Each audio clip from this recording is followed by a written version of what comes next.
Hello, ladies and gentlemen, and today I present to you a queen representing Virginia, not just the 757, which everyone knows as Norfolk or Virginia Beach, but she reaches all the way up to Northern Virginia, Fredericksburg, the 703, 571. Corrina Carter is owner and CEO of the CMS Mortgage Solutions, Inc. Entered into the mortgage industry in 1994 as a young, energetic mortgage loan originator. She was soon recognized as a leader and was taken under the wing of powerhouse mortgage lenders who carefully molded her into becoming one of the most sought-after mortgage brokers in the Hampton Roads and Northern Virginia areas. Corrina worked independently since 1998, running a full net branch operation, and then opened her own mortgage company in 2005 in Chesapeake, Virginia. In December of 2014, CMS opened their Northern Virginia branch in Fredericksburg, Virginia. Corrina is known for her intensive research and training, producing top-notch MLOs or mortgage loan officers. Corrina is an FHA, VA, conventional, and reverse mortgage expert. Her level of experience in loan origination, processing, and underwriting sets her among the top mortgage loan originators in the area. Corrina, as well as CMS, thrives on current mortgage loan programs that will benefit everyone. Everyone, please give it up for Corrina. Thank you for having me. I greatly appreciate it. Happy Thursday to you. Hey, happy Friday Eve. I hope you're having your best day ever. Another day in paradise, or just another day, another dollar for you? Well, it would be paradise if it didn't rain 5 days in a row here. I feel like we're living in the Northwest. So I lived in Portland, Oregon twice in my life for very short periods, and I feel like I'm there again. It's like really been raining all year long, to where my landscaper said I need to use some French drains in my yard. And I was like, what is that? So, I mean, really, I had a what you would call it. My pool pump went out because it really was submerged underwater. So we have a lot of rain this year compared to most, which concerns me because about eight years ago we had a hurricane Matthew that came through and really submerged most of our area underwater. Places that never flooded before. So you ask, is that paradise? I don't think so today. All right, no worries, no worries. Well, mention, yeah, I did look at your LinkedIn. You did study in the West Coast in Portland, Portland, correct? Yeah, so I lived there twice in my life for short periods, going through, I guess you would consider my adulting stages of when I wanted to become an adult, and then also changing into a little bit more of entrepreneur spirit of leaving home and kind of fending for myself away from my family, but yet experiencing the Northwest kind of almost during the dot-com boom to a degree, right before getting into mortgages. Nice. Just what made you, what was about the East Coast that called your name, you think? So the West Coast. So I'm from here, but I am lived out west twice. So the West Coast, my family got transferred out there when I was young. So make a long story short. So I gave you a little bit of my, like what you would consider my favorite songs, and kind of have an odd one that we started with. But my dad got transferred out of state when I was 15 and pregnant with my first child. So we moved across country. I really liked it, but when he was transferred back to the East Coast, I stayed, and then I was too young to stay by myself. I was 18 with a 2-year-old. So I wanted to move closer to family. So came back to the East Coast. Fast forward 6 years later, had another kid and decided, okay, I'm going to go back out west by myself again. So I went out there for 2 years and then moved back because it was too expensive to fly two kids back and forth.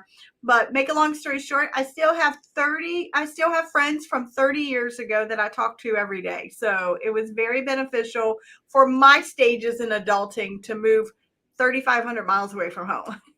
Oh, that's great. They have those lifetime friends in Yeah. your corner. I see you opened up a shop in 2005. Can you walk us through what it was like maneuvering through 2007, 2009 for yourself? Yeah, absolutely. So in 2005, I opened my own broker shop. One of the things that benefited us in the stages of 2008, 9, and 10 was was born into mortgages and knowing that you had to have all the tools, FHA, VA, because we're in a highly government financing area, mostly VA, that we had learned a lot about government loans. So when I opened my own mortgage shop, everybody said you couldn't get VA or FHA financing the first year to be able to give to the consumers. I said, sure you can. They said, no, you can't. So I got my FHA 9 months after opening my brokerage, which they said usually took 5 years. So I was very fortunate to be one of the only brokers in the state of Virginia who had FHA financing during the time of '08, '09, '10, and 11. So that helped sustain me through the crash to a degree. It still became unbearable in 10 and 11, but in 8, 9, and 10, it was very beneficial to that I was able to keep my doors open with my FHA financing. So that was extremely very helpful. And my experience in FHA led me through a lot of the storm. And then I opened my second corporation, which was the education piece of consulting and teaching and being able to get loan officers past the NMLS test. So those two things, FHA, I owe it all to FHA, and then also pre-licensing that we had to get licensed. And I was already learning and teaching that part of the industry. So that helped sustain me through it. So I didn't feel the pinch until about 11 and 12 when the investors really pulled back a lot of financing. So if anybody's out there, you're very fortunate. We may be a little slower, but we don't have to do, we had to do 640 and up. There was no 640 and under. And you could not finance a house you could not finance an investment property unless you had 2 years experience being a landlord or investor. And you couldn't also downsize or move over if you didn't have 2 years experience being a landlord investor. So that was very strict. Just being 640 and up and just not being able to downsize really limited what we were eligible to do. So we still have all this financing out there now that we're eligible to do. So that's very beneficial in this market. Well, things have loosened up since you got into the industry, I would say, like Yes. tremendously. Yes. And then let's see here. What do you think was the turning point in your career journey where like things just opened up for you and you're like, wow, this is me. I'm taking my market share. I think for me, it was involving my family and my business. So eventually, I know that sounds really crazy, right? Because both of my kids said they would never join me. They hated the mortgage industry and they see how stressed I was and that what customers put me through or agents on the other end. Are we closing in the next hour? Even though the customer doesn't want to submit documentation to us, or customers blacking out their bank statements and me having to go pick them up at their houses. So they never wanted to get into the industry with me. And then finally, after probably begging a little bit, pushing a little bit, both of them ended up getting into the business. And my daughter helped with accounting for 5 years. And my son, who is now still our COO of the company, has tremendously helped build our back end support. And most of our team calls him the wizard behind the curtain. So he's like the Oz. So that helped tremendously. And then having team members that really put into my vision, where we wanted to go with the company. And we've really, really excelled the past 5 years and worked on our operations. No, I'm glad you honed down on you doubled down on your system and structures in place. And what's one piece of advice you wish you had received earlier in your career that you think could have been a whole trajectory shift or been a catalyst more? Oh my gosh. The number one thing I said is invest in yourself and get an assistant. It doesn't matter what it is that you take off your plate today, whether it be just something small, little task, that it means the world just having this piece of your brain back that's not paying rent space up there to delegate to someone else with confidence. So a little bit. And now we have this world of virtual assistants. I don't have any virtual assistants yet. However, I'm looking at doing that, but I have 2 great assistants in my office now. One being in college, one being my grandson as well, who now is kind of in the office helping me. So those are things that I say all the time. My assistant that came on board with me in 2012 is still with me, and she's our most valuable player, and she's pretty much a loan partner for our whole entire company. So again, hiring someone who's going to assist you, whether it be small tasks, big tasks, what does that look like for you? That's my biggest thing. Is we want full control. We want to do it all ourselves, but really hiring someone or delegating, structuring out your day. What could you really take off your calendar that you could give to somebody else? No, thank you for sharing that. Is there like a book, podcast, or article that's contributing to your success in your work life, either work or just life in general? Oh gosh, that's a great question. So I have 10 top books that I give out all the time to my peers, but I'll give you a couple right off the top. So the thing that we've taught on the past 5 years is a book called Traction. It's by Gino Wickman, and it really talks about putting people in the right seat, the right place at the right time, right? Are they there? Because maybe it might be this person who's not excelling in a position. Could they move to a different position and you're just not recognizing it, right?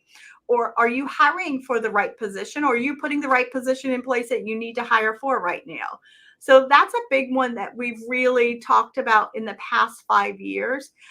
Really did. The past 2 years, my team is totally done with me being obsessed with the words unreasonable hospitality. So that's the next book, is Unreasonable Hospitality, how they became the #1 restaurant in the world. What did they do different than somebody else?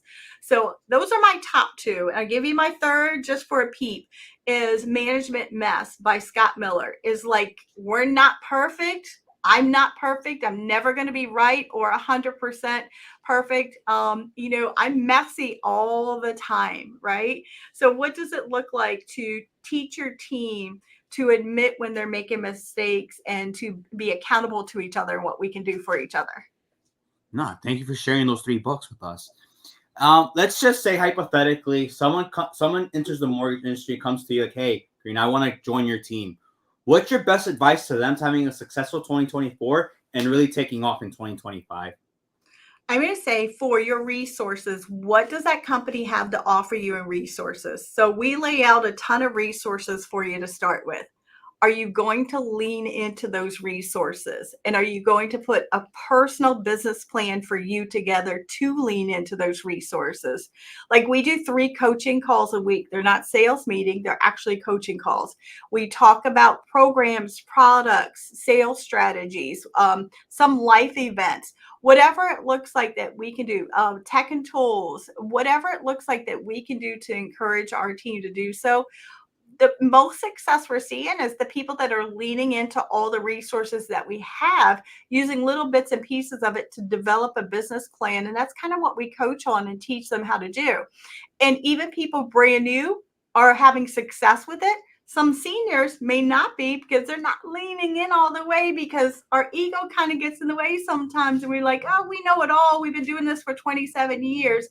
I myself just went to 2 conferences back to back, and I have notes of stuff and different things that I am going to implement, or also, study. So, I mean, again, always be learning, right? Yeah, yeah, no, yeah. The moment you stop learning is the moment you lose.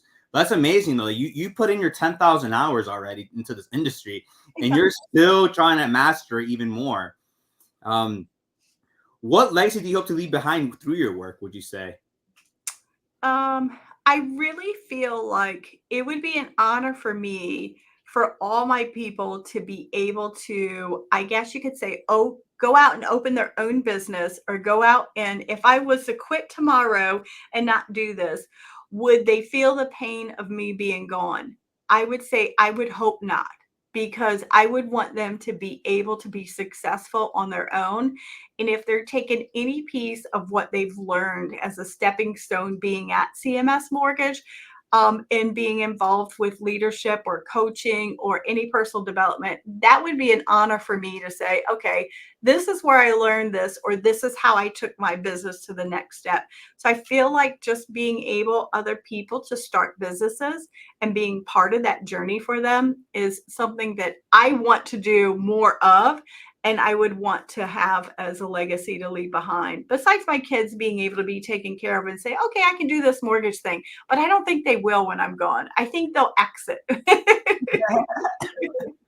That's funny. If there was one thing that you could do aside from mortgages, what would it be for you? For me, okay, so my two, okay, one, younger years, I wanted to be an attorney. So totally opposite of what we're doing, right? So I wanted to be an attorney. Senior years, I want to teach and coach. So I want to teach, coach, and write books. And I am a very bad speller, so it is the last thing that you would ever think I would do. So spelling's my worst, and writing is my worst. But we have tools for that now, right? So again, I feel like some people need to hear your story. My story may be worth something to you and it may be worth nothing to others. But what does it look like and how we can inspire other people to motivate them, or also just inspire them to maybe change a little bit of a different habit, or even just to get up that day? The small things like the palm tree behind me. It's this way. Yes, I yes, mean, yes. the small things that make us happy in the day.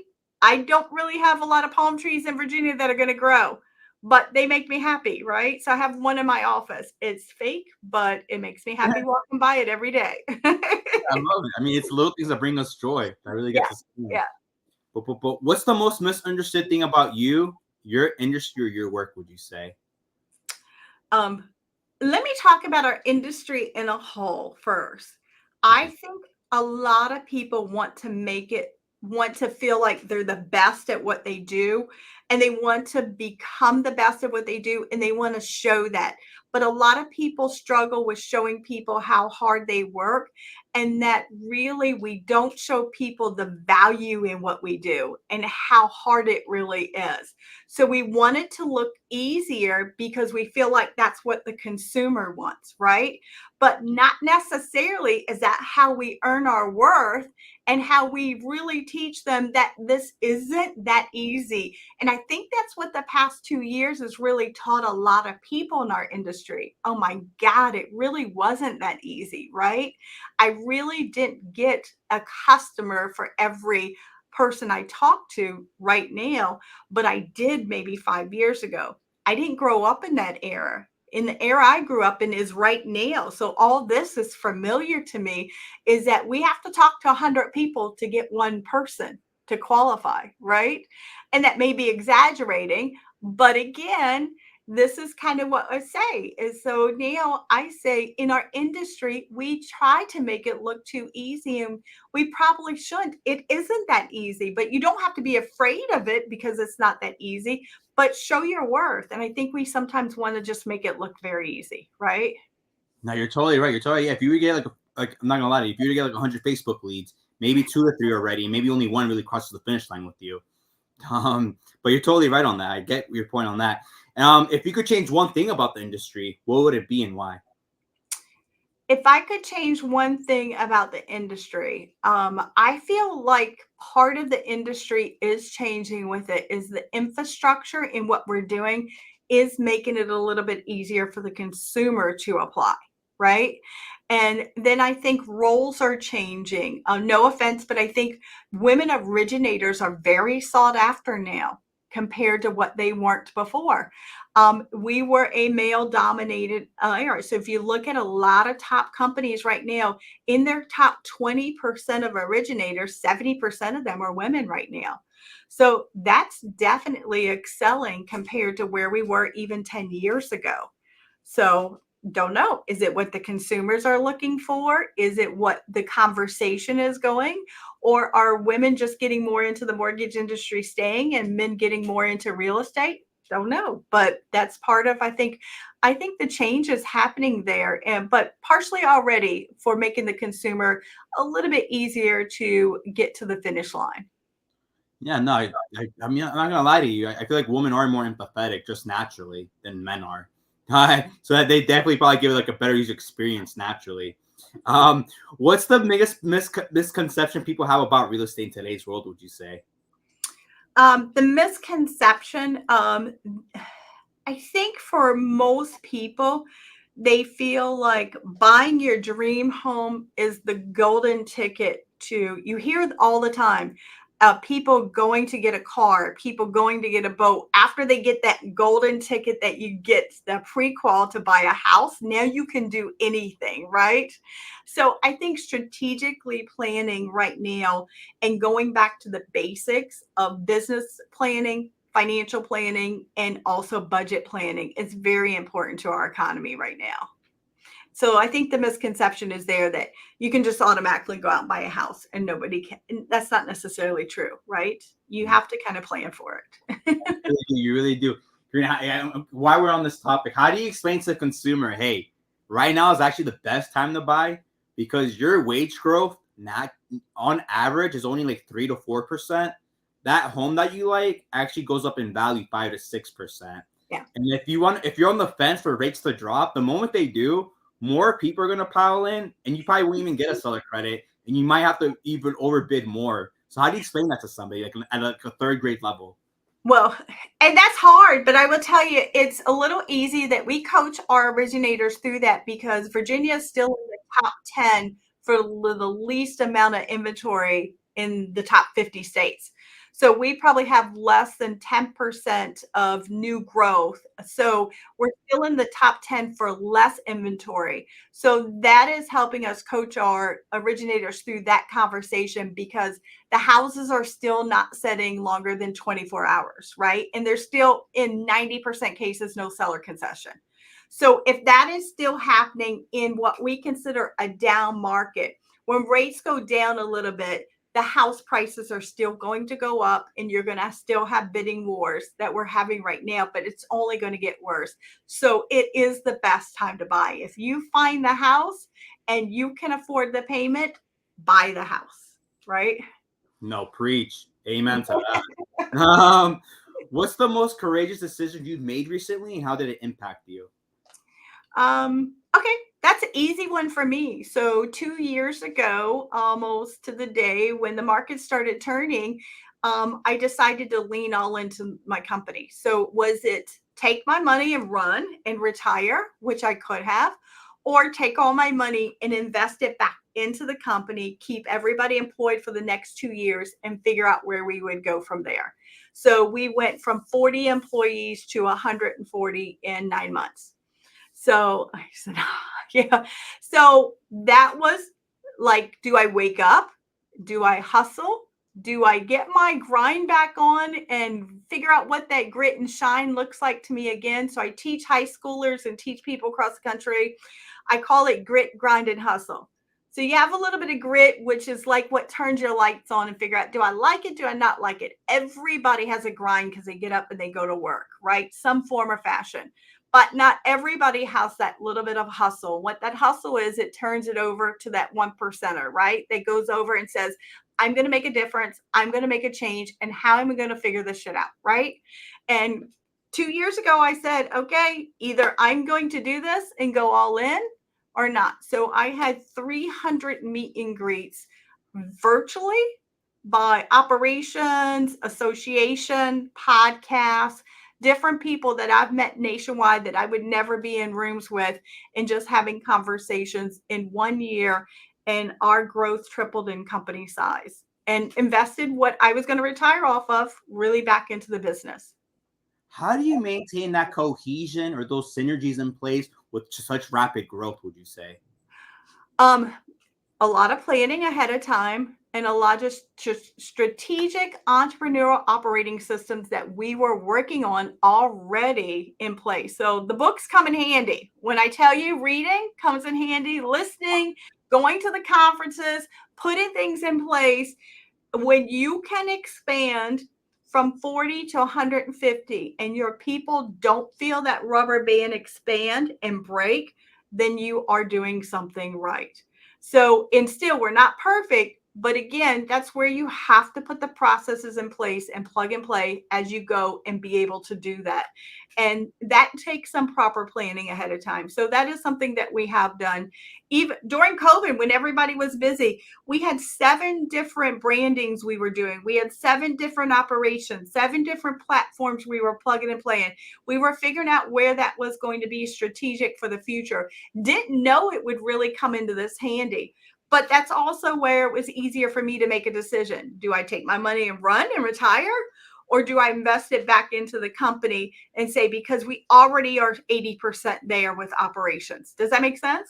Makes total sense. Ladies and gentlemen, like most people these last 2 years, they've been cutting down. Corrina has somehow been able to grow exponentially. I'm talking exponentially. You don't see that kind of growth everywhere. Like she's like a rare gem, I would say, just for saying that. What's the next big thing we should expect in the industry, and how are you contributing to it? All right, so I think the next best thing is what we are offering. And this is a shameless little plug here, so forgive me, but we let people brand themselves and be themselves. And I think that's a big deal in some of the larger companies that are out there and what people are not offering their people to do. You've got social media, you've got everything to do with your personal growth. People want to, if they're you see the what is it was it called, the great resignation, the past couple years, where people just walk off the job or do different things. It's because they don't believe in the vision or where people are going. So when I hire people, I'm saying we're giving you the clearinghouse, old school clearinghouse. We're giving you the operations platform. If you walk away from operations platform, it's because you walked away from the support, but you didn't walk away from you being you, because we're giving you the opportunity to look like you, feel like you, and brand you. And if you can look like yourself, feel like yourself, but have the support behind you to do that, then that's a win-win. And a lot of larger companies aren't allowing that and won't allow that. And that's also why people are rethinking their strategies, or why some people that are not in the mortgage industry are just walking off the job because they don't believe in the vision. So now you're teaching them your vision is you. We're just providing you the support to become you. So either you become you of what you said you wanted to be the day we sat down, or you don't. That's up to you to do that. But so I think future wise, the mortgage industry is about the person who is branding themselves and becoming themselves within the world, social media, within out there, public speaking, out there to the consumer, how they're perceived. And I believe that's why we're excelling, and we're also our growth is showing for it. Does that make sense a little bit? No, it really does. You're changing the whole trajectory. You're allowing the people to come into your shop to just change their whole trajectory the way they want to. They want to improve their communities, let them do so in a way that it's increasing the generational wealth of those that they serve. How do you handle criticism or negative feedback about your work if it's ever occurred to you? Yeah. So I think for everybody, you have to have some really good constructive criticism, and you have to have some thick skin, right? Because we're never right. This comes a little easier for me because I work with family. So you have to learn how you're going to have that conversation. And I've never really understood the 7 levels of communication until I just went to a conference 2 weeks ago. So I told you I'm always learning, right? So, learning how to understand and deal with people is also your knee jerk reaction on how you're going to take criticism, right? So, if you are going to immediately react because someone said something negative to you, that reaction may be a reflection of something that you really don't want long term, right? But you just did because it was your immediate reaction. So learning how not to react first and really think about someone having some conversation with you that may not be as pleasant is, silencing your mind and your voice first, and then revisiting it before it comes out.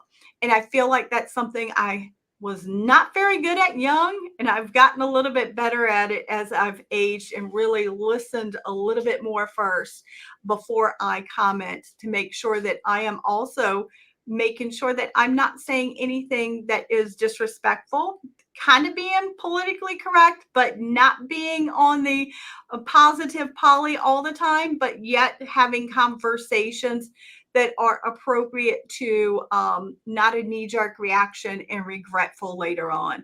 And I think for corrective criticism, a lot of people take that the wrong way, right?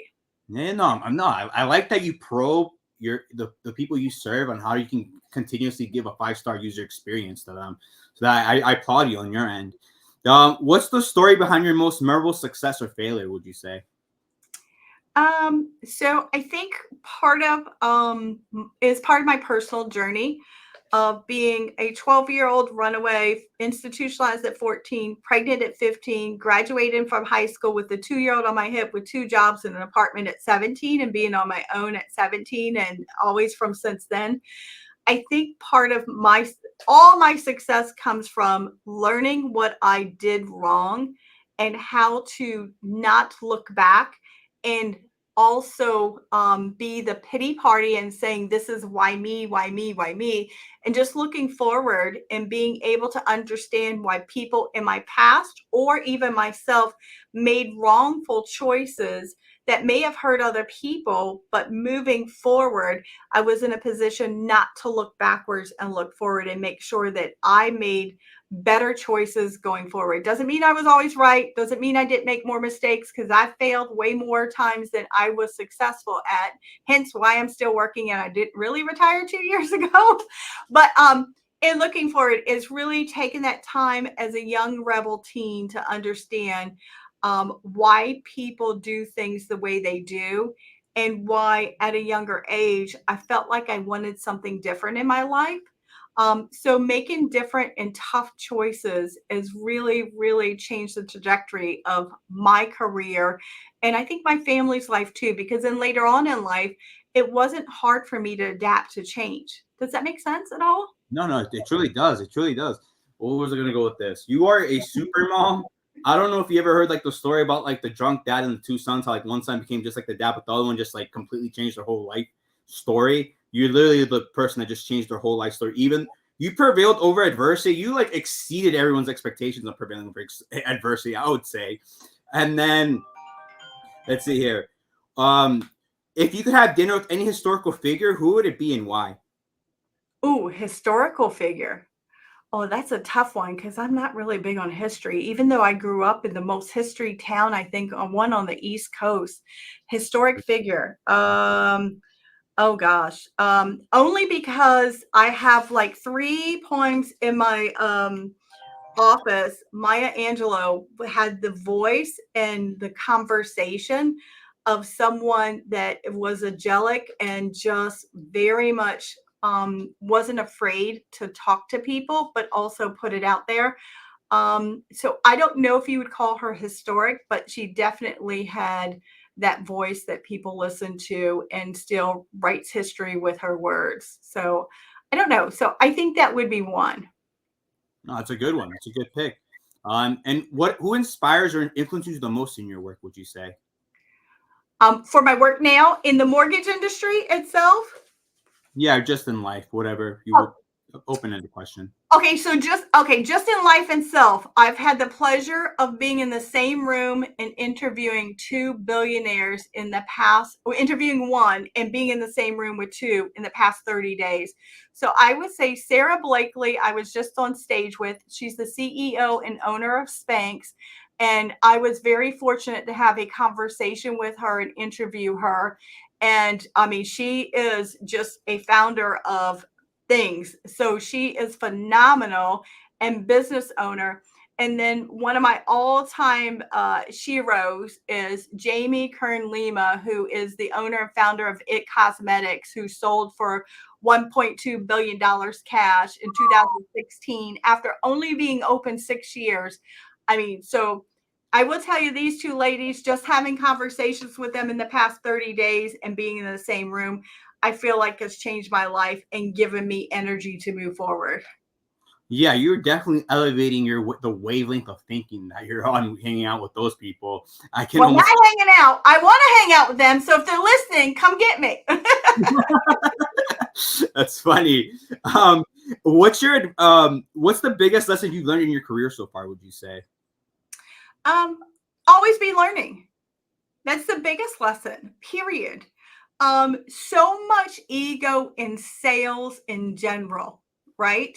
It doesn't have to be mortgage or real estate, but so much ego in sales in general. There is absolute always be learning.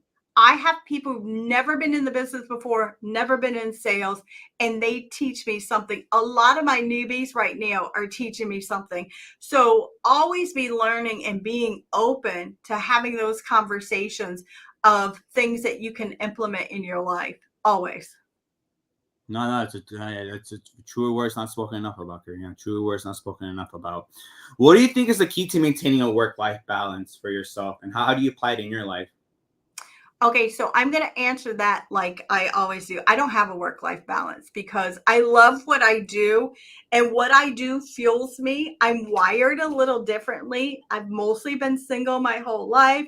I've been a mom since I was 15.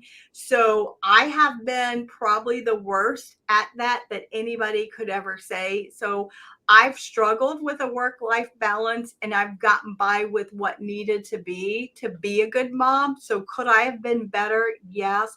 Could I have had more balance? Yes.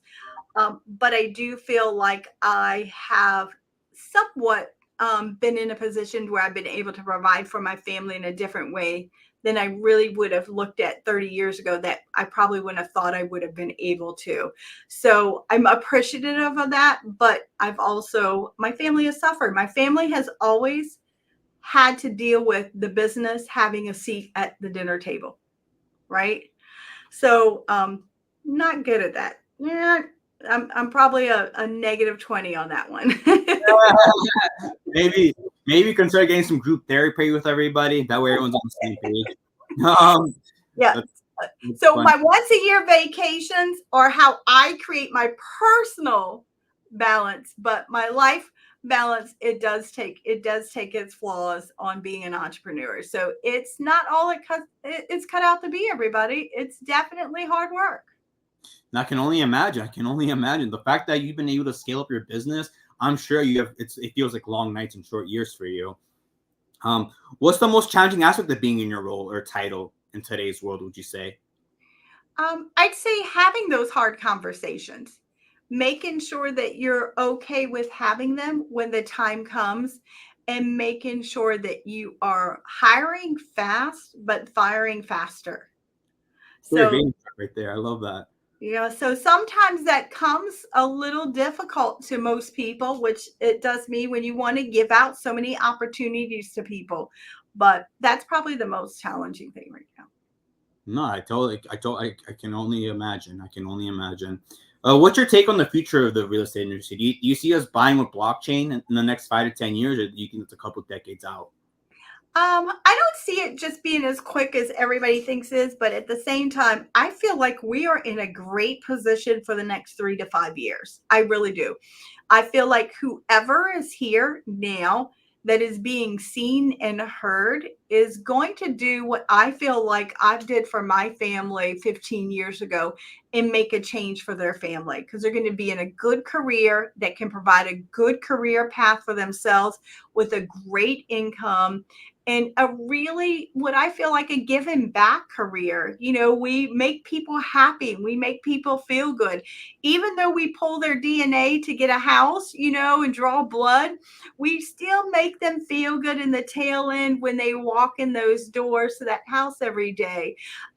But so I feel like we are in a great position to where there's going to be some originators out there that's going to change the trajectory of their lives. So the last book I'll leave you with that I give out all the time is The Power of One More by Ed Milet. And it's that one person in your family, or the one person that you've dealt with your whole life, that's going to change the trajectory of your family, or maybe the next family's life. And I feel like we're in a position, 2025 is that year for that originator, for that. And for me, I have a slogan that says that girl can do anything that she thinks she can do. Anything is possible. Literally anything is. Anything. All you have to do was it vision, and then you can manifest as long as you execute. That's all that Yeah. matters. And then, boom. Let's see here. What are your personal goals for the next 5 to 10 years? So that's a great question. So for the next 5 years, I want to rewind the clock, go back, and then think about, okay, am I really going to retire in 5 years? I'm 56 now. So is it 60, 62? But I want to be able to be in a position to where I am teaching, coaching, and writing within the next 3 to 5 years more fluently, and more time to do so. So that's a personal goal. Business wise, I'd like to see the company double in size in the next 24 months. So we did it. We did it this year, so we can do it again. Hey, amen to that. I hope it has come true. What's one piece of advice you wish you had received early in your career? I wish for me, not being afraid to have more of a voice for myself. Meaning really be able to tell people who I truly am and where I truly came from. I struggled a lot as a teen mentally. It wasn't because I had a turbulent family. My parents were married for 50 years. My mom took care of my dad the first 25 years. My dad took care of my mom the second 25 years of their marriage. And I just felt like for me, I was searching for some type of independence and some other thing out there to fuel me that my parents just weren't taught or knew how to do. And it wasn't anything that they did wrong. It was just that simple fact. So for me, was probably having a little bit more of a voice. Could I really be heard without being shunned? Does that make sense? No, it does. It really does. No, yeah. I mean, I don't know if you know the law of numbers, but literally, these are the law of numbers. 25% of the people are gonna love you no matter what you do or what you say. 25% aren't gonna like you, even if you have like the most perfect pitch, like perfect experience for them. For some reason, that's just how it is. It's the other 50% that you have a chance at influencing. So depending how you want to take that's how you can run with that. And Corrina, before I let you go, I'm gonna rewatch this when I'm 80 years old, when I'm super old. What piece of advice do you want to leave with me? If you rewatch it for your 80, take it from me, whatever you can do to pair yourself with people who can shorten your road to success and shorten your path to learning, take it. There are people out there like myself that will give you the whole playbook, and it's only up for you to execute. And I want you to be more successful than me. So if you can find those people and you have the opportunity to learn with them, set beside them, do it. And ego gets in the way again. A lot of people don't take it and they think it has to be, okay, I'm going to do it my way. It's not my way and it's not my highway. It's the highway that we're driving on together. And you can take little pieces of the playbook and put it together for yourself, but use them to shorten your road. No, thank you for telling me that. Thank you for telling me that. That truly means a lot. And do you have any last words? How can people get in contact with you? Provide your email and phone number, and share any last thoughts or words you want to share with the public listening to you. Sure, absolutely. So it's Corrina Carter. It's C Carter at cmsmortgage.com. And you can find me. Most of my platform I work on is Facebook. If you're going to find me on social media, and really opportunities come to every person that thinks about what they could share their vision with somebody else. And if you're not sharing that, I believe you should be, because your story is who you are and it should be told. And we all have a story within ourselves. So mine is about that girl that ran away at 12, that girl that was institutionalized and couldn't climb that 12-foot brick wall. I had to exchange my Grand Master Flash with my teammate, or I should say roommate, because she was institutionalized with me and committed there by court. I was the only one in the institution that wasn't committed by court. So I exchanged my albums for my freedom to a degree when I was 14. So I'd say be that person that you are, whether you're that girl or that guy, and take it and run with it, because you can do anything you want to do. No, thank you for sharing that. It was a true honor spending the time with you. Ladies and gentlemen, you just heard from a queen of real estate, Corrina Carter. She is a mortgage loan officer. Please get in contact with her for any needs that you have in the Virginia Beach area or in the Northern Virginia area. Corrina, thank you for your time. It truly means a lot. Thank you so much for having me. Have a great day.